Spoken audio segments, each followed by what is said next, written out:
गरीब और गौतम बुद्ध की कहानी। हमेशा दुखी रहने वाले लोग जरूर सुने।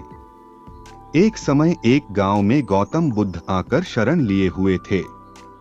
काफी लंबा सफर तय करने के बाद बुद्ध थोड़ा आराम कर रहे थे, परंतु लोग इनसे अपनी समस्या का हल मांगने हमेशा पहुंचे रहते थे।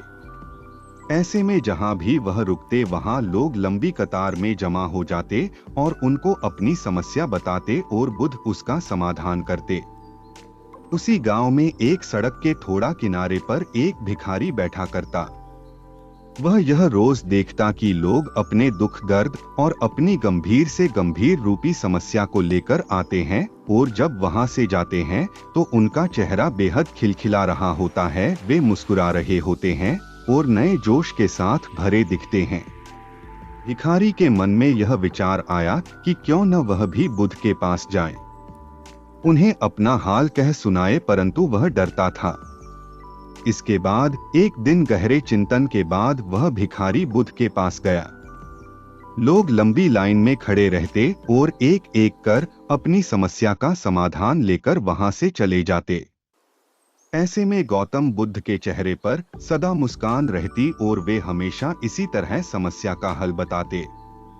भिखारी भी जब उनके पास पहुंचा तो उन्हें प्रणाम करता हुआ बोला, हे भगवान, इस जगह पर सारे लोग खुश व समृद्ध है, पर मैंने तो ऐसा कुछ नहीं करा जिससे मेरे को जीवन का दुख झेलना पड़ रहा है। फिर मैं इतना गरीब और निर्धन व्यक्ति क्यों हूँ?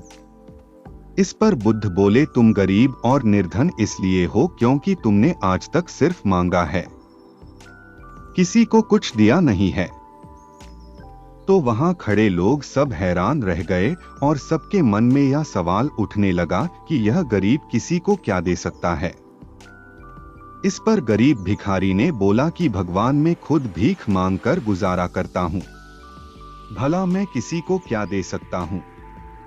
भगवान बुद्ध थोड़ी देर चुप रहे, फिर चुप्पी तोड़कर बोले कि तुम्हारे पास बहुत कुछ है, देने को ईश्वर ने तुम्हें बहुत कुछ दिया है, बांटने के लिए जिसमें सबसे पहले तुम्हारे यह 2 हाथ है जिनसे तुम लोगों की मदद या सेवा के लिए इस्तेमाल कर सकते हो। तुम्हारे पास मुस्कुराहट है जिसे देकर तुम दूसरों में नई ऊर्जा का संचार कर सकते हो, मुंह से 2 मीठी बातें बोल सकते हो। ईश्वर ने जिसको यह 3 चीजें दी है उसको कभी कोई निर्धन और दुखी नहीं कर सकता है। निर्धन होने का विचार तो सिर्फ हमारे मन में पनपता है, यह एक सिर्फ भ्रम है जिससे तुम्हें उभरना चाहिए और अपनी जिंदगी की नई शुरुआत करनी चाहिए। नमो बुद्धाय।